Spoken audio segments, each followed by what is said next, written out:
Hello everyone, welcome to Parul physics KV.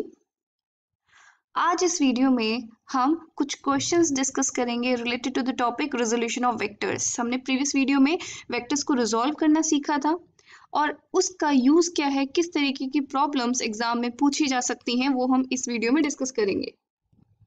The first question says two forces are as F1 vector is equal to I cap plus 3j cap, F2 vector is equal to 2I cap minus 4j cap. Find the net force. हमारे पास दो forces हैं, F1 vector और F2 vector. हमें net force निकालनी है। Basically उसका magnitude भी निकालना पड़ेगा और उसकी डायरेक्शन भी निकालनी पड़ेगी। Now these are the two force vectors. Net force निकालने के लिए I'll have to vectorially add these two vectors और इसके लिए हम दोनों के कंपोनेंट्स लिख देंगे। It's I cap plus 3j cap plus 2I cap minus 4j cap। दोनों वेक्टर्स की वैल्यू लिख दी है। अब there is one point to be noted. I cap को I cap में ही ऐड कर सकते हैं, J cap को J cap में ही ऐड कर सकते हैं। I cap में J cap की वैल्यू हम ऐड नहीं कर सकते हैं। तो I cap में जब मैं 2I cap ऐड करूंगी मुझे क्या मिलेगा? I'll get 3I cap. I'll get 3I cap. इसी तरीके से जब मैं 3J cap में minus 4J cap ऐड करूंगी, so 3 minus 4 is minus 1J cap. 1 को मैं लिखूं ना लिखूं कोई बात नहीं। So this will be my resultant F vector. तो हमने नेट फोर्स वेक्टोरियल फॉर्म में तो बता दी है, अब मुझे इसका मैग्नीट्यूड और डायरेक्शन बताना होगा। सो this is x component of F vector and 1, यहाँ पे -1 होगा हमारा, -1 will be y component of f vector and I know the magnitude of f will be given by x component का स्क्वायर प्लस y component का square का under root. तो this will be equal to under root of 3 का square plus -1 का square which is equal to 9 + 1 under root of 10 and newton में होगी हमारी force. अब हमें थीटा बताना पड़ेगा, डायरेक्शन भी बतानी है फोर्स की। तो जब हम एफ वेक्टर को एक कार्टेशियन कोऑर्डिनेट पे रिप्रेजेंट करते हैं, 3I cap plus I cap हमारी डायरेक्शन होगी this direction, so this will be my 3I cap and minus J cap, minus direction में कितना मैग्नीट्यूड है? माइनस J cap की डायरेक्शन में 1 मैग्नीट्यूड है। Then this will be my resultant vector F vector. तो हमें इसकी डायरेक्शन भी निकालनी है। तो थीटा अगर हम देखें, थीटा हम कहाँ से लेते हैं? हमेशा एक्स एक्सिस से लेते हैं। So this is my theta and tan theta is equal to F Y upon F X. Y component divided by X component हमारा tan थीटा का वैल्यू होती है। Then theta is equal to tan inverse F Y. Force का y component कितना है? -1 and force का x component कितना है? 3। So this will be the direction of resultant F vector. तो हमने इसमें एक प्लेन कंसिडर किया था। What if we are given 3 dimensions? 3 dimension के केस में हमारा z एक्सिस के अलोंग भी कंपोनेंट ऐड हो जाता है, that is az k cap, where az is the magnitude of the component along the z axis and k cap is the unit vector along z axis. And the magnitude of a vector is given by ax square plus ay square plus az square. Now let's move to the next question. Second question says find the magnitude and direction of I cap minus j cap. हमारे पास एक vector है I cap minus j cap, इसका मुझे magnitude बताना है और direction बतानी है। लेट अस सपोज मैं इसको नाम देती हूँ a वेक्टर, तो इसका magnitude will be given by ax square plus ay square. अगर मैं इसको कंपेयर करती हूँ from the equation ax I cap plus ay j cap, तो इससे आप देख सकते हैं कि ax की वैल्यू कितनी है? ax की वैल्यू है 1 और ay की वैल्यू है -1। इट मीन्स अगर मैं इसमें पुट करती हूँ I get 1 square plus -1 square which is equal to under root of 2 which is the magnitude of a vector. Now in order to find the direction मुझे tan theta निकालना पड़ेगा which is equal to ay upon ax। ay की value है -1, ax की value है +1, So I get theta is equal to tan inverse of -1. तो अब हम थीटा की वैल्यू कैसे निकालें? देखो, एक आइडेंटिटी होती है, ट्रिग्नोमेट्रिक आइडेंटिटी होती है, that is tan of minus theta is minus tan theta. तो इसके अकॉर्डिंग मेरे पास tan theta is equal to -1 है। It means I can write minus sine को अगर मैं इधर ले जाती हूँ, मुझे मिलेगा minus tan theta is equal to 1।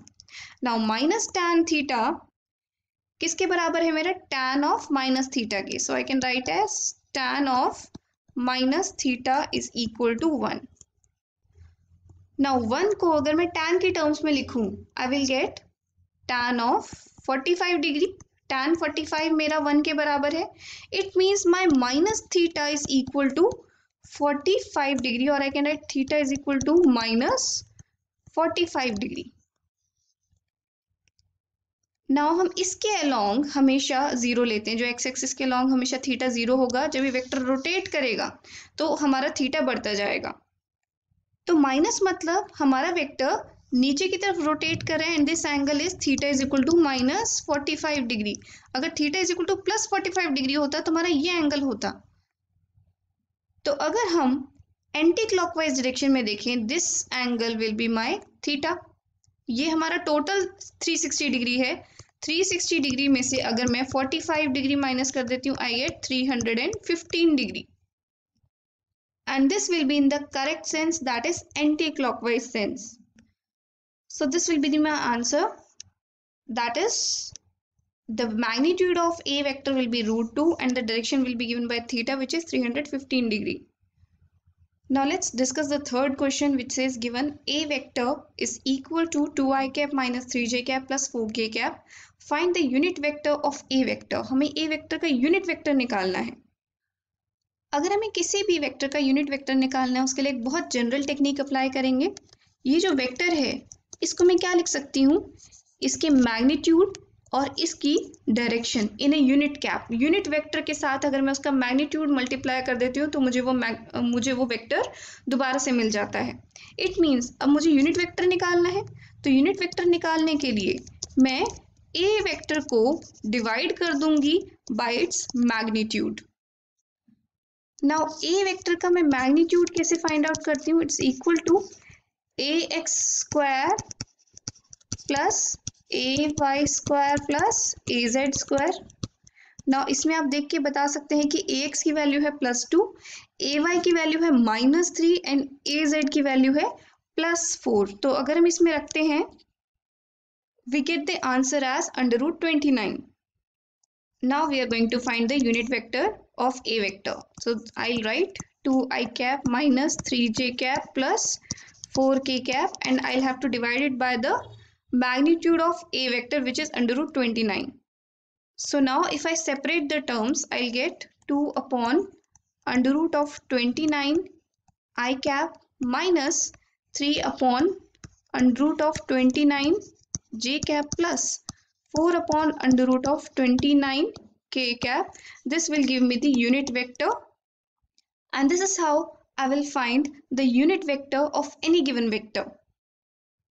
Now let's discuss the fourth question, which says two vectors a vector and b vector are given as. हमारे पास दो वेक्टर गिवन है, a vector और b vector. You have to find a vector whose magnitude is same as b vector and is parallel to a vector. एक ऐसा vector निकालना है जिसका magnitude b vector के बराबर हो और वो a वेक्टर के पैरेलल हो। तो क्वेश्चन के अकॉर्डिंग हमें एक ऐसा वेक्टर निकालना है, let me name it as c vector. c vector का मैग्नीट्यूड किसके बराबर हो? b वेक्टर के मैग्नीट्यूड के बराबर हो और वो a वेक्टर के पैरेलल हो। इट मीन्स उसकी डायरेक्शन a वेक्टर की डायरेक्शन से मैच करती हो। तो हमें a वेक्टर का यूनिट वेक्टर निकालना है और b वेक्टर का मैग्नीट्यूड निकालना है। तो b वेक्टर का मैग्नीट्यूड मैं ऐसे फाइंड आउट करूंगी, √bx square plus by square. bx की वैल्यू है 2 और by की वैल्यू है -3, 2 स्क्वायर प्लस -3 का square. We will get √13। Now we have just discussed कि अगर हमें a वेक्टर का यूनिट वेक्टर निकालना है तो मुझे a वेक्टर को उसके मैग्नीट्यूड से डिवाइड करना होगा। Now the magnitude of a vector will be given by ax square plus ay square. ax की वैल्यू है 1 और ay की वैल्यू है 2. इनका स्क्वायर करेंगे, I will get under root of 5. Now मुझे इसका यूनिट वेक्टर निकालना है, तो a cap is equal to, a vector is I cap plus 2j cap. I cap plus 2j cap divided by its magnitude. तो इसका मतलब मैं c vector को लिख सकती हूँ under root of 13 which is the value of magnitude of b, और a cap की वैल्यू है हमारे पास 1/√5 times I cap plus 2j cap. So we get the final result as c vector is equal to under root of 13/5 I cap plus 2 under root 13/5 j cap. c vector का magnitude हमारे b vector के magnitude के बराबर है और ये a vector के parallel है. तो एक पॉइंट नोट करने की है, किसी भी क्वेश्चन में अगर हमें यूनिट वेक्टर निकालना है, यूनिट वेक्टर हमेशा हमारे गिवन वेक्टर के पैरेलल होता है. So unit vector is always parallel to given vector. So I hope all these questions are clear to you. That's all for now. Have a good day.